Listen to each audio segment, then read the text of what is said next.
These words are spoken in the name and the love and the power of the Father and of the Son and of the Holy Spirit. Amen. Good morning. A lot of you look a lot drier today than you did yesterday. As BP mentioned at the outset, today is the Feast of Mayfair here at St. Mark's Episcopal Church, and my sermon this morning is different than my normal to the degree that any of my sermons are ever normal. It bears the title In Praise of Mayfair Men and Women, and there's a great passage in the book of Sirach that begins, "Let us now praise famous men," also a terrific book title by James Agee, but it's a hymn of praise for our ancestors. And today my sermon is a hymn of praise for the women and men of this parish, because you all are beyond the beyond.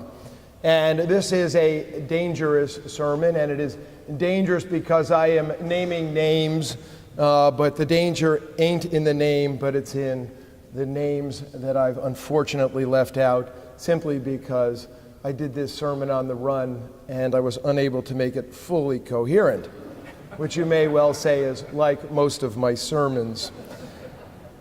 May 12th, Friday morning, 9:40 a.m., I am sitting at my desk. Kit Devereaux is walking by with her dog, Louis, named after Louis Armstrong, not Louis. She has a clipboard, and thank God for it. She is can-do. She and John Lang and Carrie Robinson, the bosses of this year's Mayfair, we are in good hands. They are experienced tribal leaders. My window is open and I can hear George Wright's voice down at the Holy Smoker. That delightful smell of smoking meat and Jono's morning cigar comes wafting up the road. Jill Sekulis goes running by, something about a truck. The hallway outside my office is teeming with a steady flow of people coming in looking for a parking pass. One is wearing a winter jacket, another a t-shirt. Spring in New England. There is talk of teeming rain to come, but these folks are undaunted. This show must go on regardless of Mother Nature on the day before Mother's Day. I hear Wheezy walk by and say something like, "I cannot get over the amount of stuff that appears." And so true, furniture spills from Morrill Hall out onto the arcade. The team of lifters has done their work. The blessed "No more donations" sign, please, is up. Joe Leo, Steve Lamoureux, Chip Ressel, Dave Prill, Mark Thorsheim, Tim Dan, Jeff Brand, Bill Avery, Sean Dynaman, Steve Wyckoff, Kevin McMahon, John Cromwell, Scott Lachelle, Collis Boyce, Bill Armstrong, John Mooney, and so many others that I have forgotten, and forgive me for that, have made an estimable 100 trips in the big trucks and in the pickup trucks to lift thousands of awkward pounds. I think these guys should do an Advil ad. Amy Braddock and Cindy Tunham and their crew is pricing things to move. Bill Armstrong and Jeff Brand are repairing and caring for furniture that people threw out. There is something biblical about that. Eileen Kennedy drives up to the loading dock with the makings of lunch, but cannot get into the kitchen as the ladies of Shortcake are in full and blessed baking mode. Carol Buffett and the ladies of Bangles and Bling are hanging jewelry from everywhere, including a fetching eye-shadowed red lipstick deer head. Catherine Holstein and Rachel Ranieri and their team worked late the night before, and their area is stuffed with stuff. Jo Crane and her team have commandeered the high-rent real estate of the corner, the old bookstore, and the linen section looks amusant, French intended. Patty Beyer and 35 people of the books have labored from chaos to order. Perfect. Now we just have to see if people still read books. With rough weather due, I'm predicting an uptick in book sales, and Holly March and Eleanor Lisher and Janet Prill have taken the best of the best and transformed Morrill Hall into a classy high-end commercial zone. The outdoor tent is ready for action, trikes and bikes in a line. Boy Scouts hover there on Thursday night. The toy tent, the one recession-proof tent we have, is ready to go. always kids, always toys. And the planned tent is prepared for the unprepared man on the eve of Mother's Day. This, so many of us know. 4:14 p.m., the middle school kids have climbed the Holy Hill in a ragtag procession from Starbucks. Destination Mayfair, the best thing closest to heaven. The fair does not officially open for another hour, but the game is on. The sun is out. Everyone is happy. 5 o'clock, Friday Night Lights. John Lang lets the games begin. $25 a ticket. Such a deal. Until later we learn that the lines are long and sometimes not so easy to get on. Stan Twardy is working. 5:31 Americana is in full bloom on the Great Lawn. The happy sound of kids screaming. What could be better? Bumper cars, bells ring. I watch some kid throw a ball for a teddy bear, just hoping that there is some girl within 30 feet to see his mighty arm. The bell rings, whack-a-mole, wax start. 6 p.m., long lines. The band from School of Rock begins. The sound of Pink Floyd drifts into the cacophony of church fair. Kids and parents continue to flow in. The money changers are raking it in, working the toll booth. Where else do you experience little kids giving you cold, hard cash? Just like the blood flow below the surface, the cash boxes are moving, and in the treasury, Tim Dan and his team literally count and record every nickel, while the local muscle, the St. Mark's security team, keeps a watchful eye. 6:13, I cruise the grounds. I bump into a money runner and his security agent. These are those with the highest security clearance possible. They walk out of the ticket booth looking serious, mirrored eye shades, black bag. They shake my hand.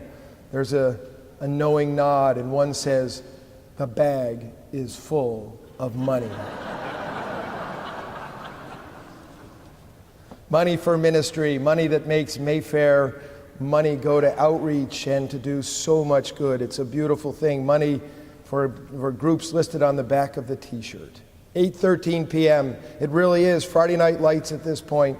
The Great Lawn is alit with Rockstar and the $100,000 Ferris wheel digital lighting system. Families continue to hemorrhage money, filling the St. Mark's coffers. The Hetherington Boys Band is rolling along, their music getting better every year. The food lines are unremitting. Kerry Robinson gets into the organizational game and tries to make it more efficient. Only problem, we can't cook food fast enough. He goes to the bank and gets $100 and gives it to a homeless man so that this man can negotiate the next step of his life. And I say this out loud, knowing that Kerry will be most upset with me. Sorry, Kerry, not the first time. We are not able to make food fast enough. Slowly the temperature goes down, but only the adults notice it. 8:30 p.m., some girls ask me, where is the tattoo table? I have no idea. As they walk away, I have this idea. What if we actually did real tattoos? Now that would make front page news in the Advertiser. What about that thing on my forehead, Mom? Where did I get it? The Mayfair. Milling kids, milling adults, a whole lot of people talking, the making of social connectivity. In a world where it is breaking down, it is certainly being built up on the Great Lawn. 8:50, some older kids say, hey, Father Peter, how come we don't serve beer? A long answer ensues. Lorenzo is unable to make enough pizza. 9:19, I visit the Treasury. Tim Dan, Corey Perkins, Thad Stroback, and Mike Loprino.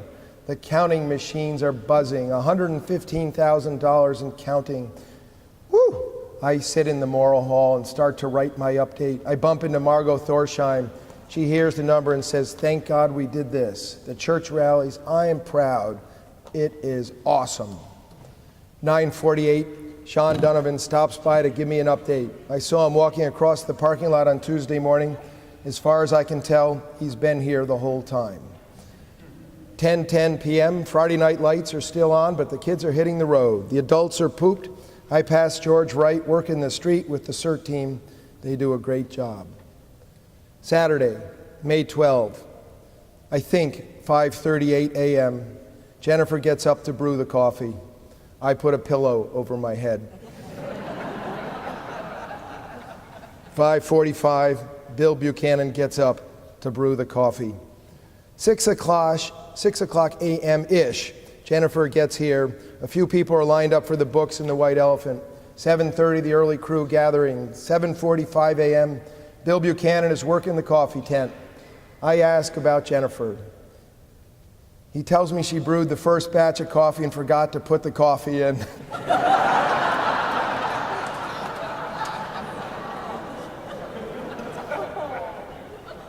Not enough sleep the night before. He does note, though, that makes it tea water. I go see Jane Corcoran, and she tells me her grandchildren had a great time the night before, like a college reunion for 11-year-old kids. And as I'm walking out, I say, yeah, but without the beer. 8:10 a.m., the corn shucking begins. Dick DePatty, Frederick Whitmer, Jack Donahue, and an unnamed junior from St. Luke's are shucking away. The rain falls gently. Ed Hill fires up the gas tanks. Jeff Lewis is working the smokers, which he has been doing since Thursday morning at 5 a.m. He is always there whenever I am there. I assume he went home at some point, but I'm not sure. He may still be wearing the same clothes. 8:20 a.m., the second run from from Stewart's Market is here. George is negotiating on the loading dock. I walk by the outdoor tent. Not nearly as much stuff as on Thursday night. I know that because it's all at the rectory. Jennifer bought everything that they had for outdoor furniture. Now our outdoor furniture looks better than our indoor furniture. Thank you to the Mahoneys and the Frieders. 8:40 a.m., the pivot men arrive. I stop to talk to Tom Berardino. Steve Roach is rocking the Smokin' for the Lord t-shirt. Perfect for a Yale professor. 9 a.m., no kickoff prayer. The sound system guys aren't here yet. Patrick Donovan and Dave Shea open the doors. Everyone's praying for rain because of the drought. We got the rain. God's got some timing problems. 9:40 a.m., I walk by Jennifer Donovan and I tell her Sean is a Mayfair stud. She says, yeah, he's into it. Looking for some Jesus points. 10:05, the rain picks up a bit. I'm responsible for the weather. Not doing so well. Seems to rain every year. I think instead of writing this sermon, maybe I should be working on my resume.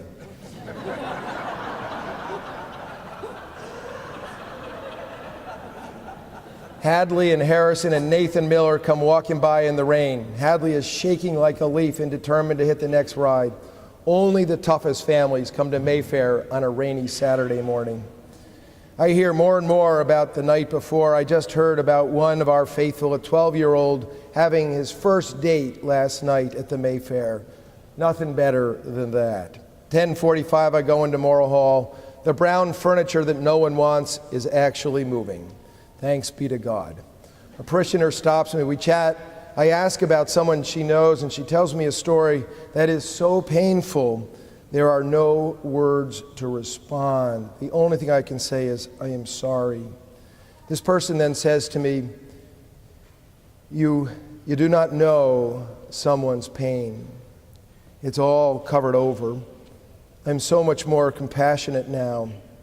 You do not know anybody's story, not their real story. You have to give people room and assume they're doing the best they can. Some things in life are just tragically painful. 10:51, some woman who wants to look at the chair I'm sitting on stares at me and she says, "Working on your sermon?"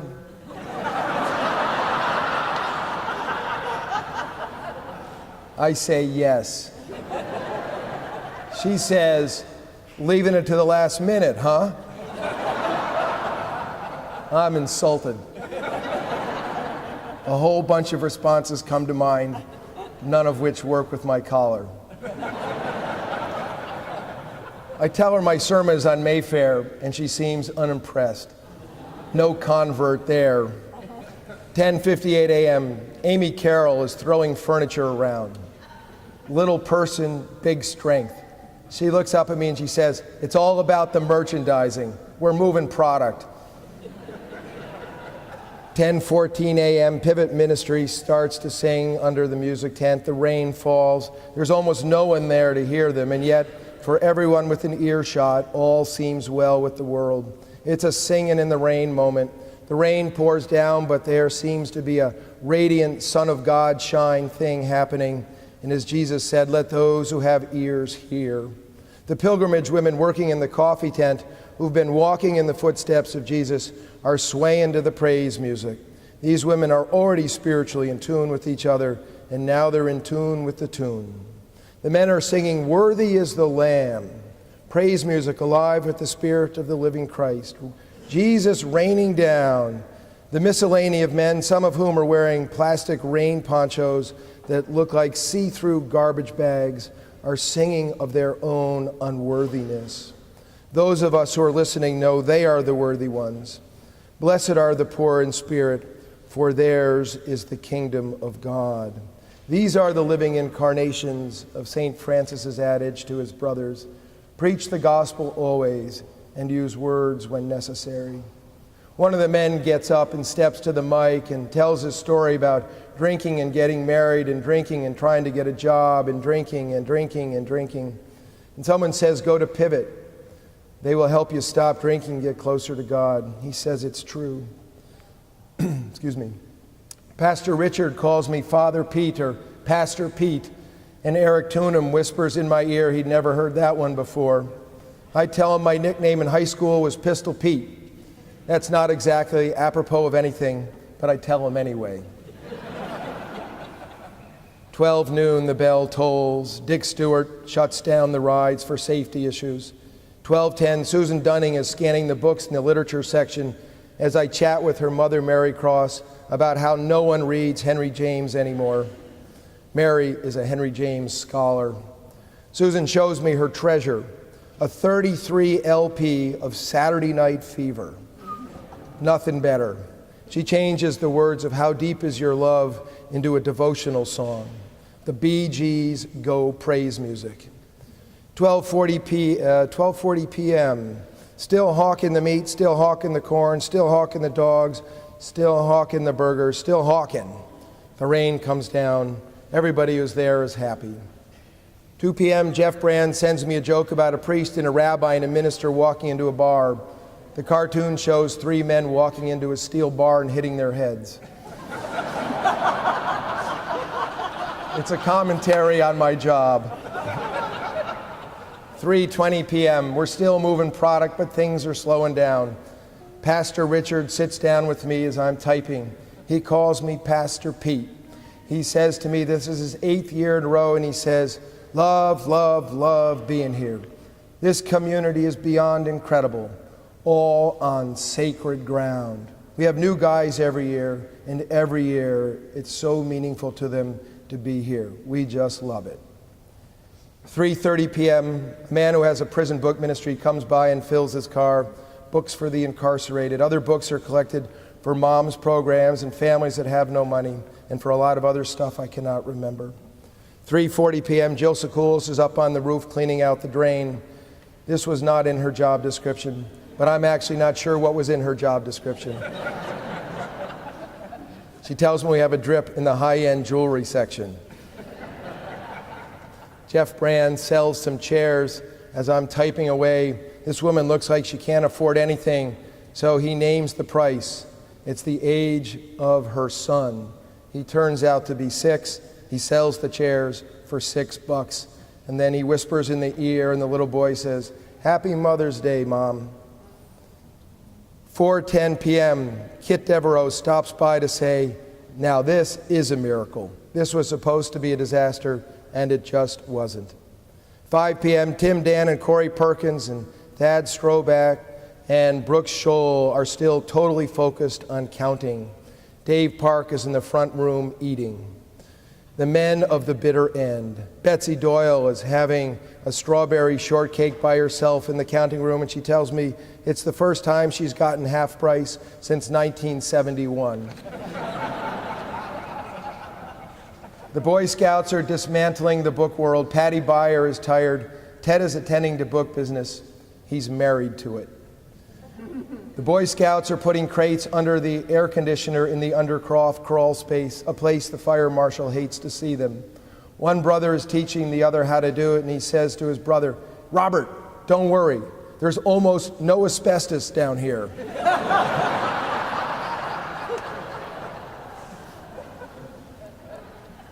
Beth Kinney, the head of cleanup, who has never even been to Mayfair before, declares a victory of sorts at 5:10. 5:25, George Wright signs out. He's been awake for most of a week. Eric Toonham says something about 40 days and 40 nights.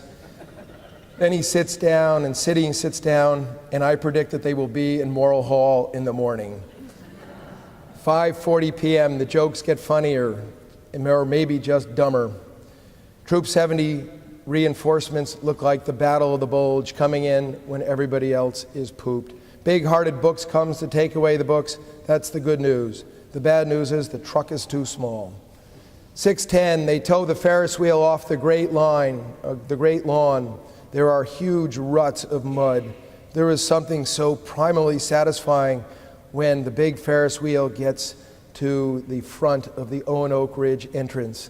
I feel like cheering, but I'm with a bunch of real men, and I know I look like an idiot, so I just keep my mouth shut. 6:43, Mark Thorsheim drives the wrong way in the truck in front of the church house, nearly pushing me off the road.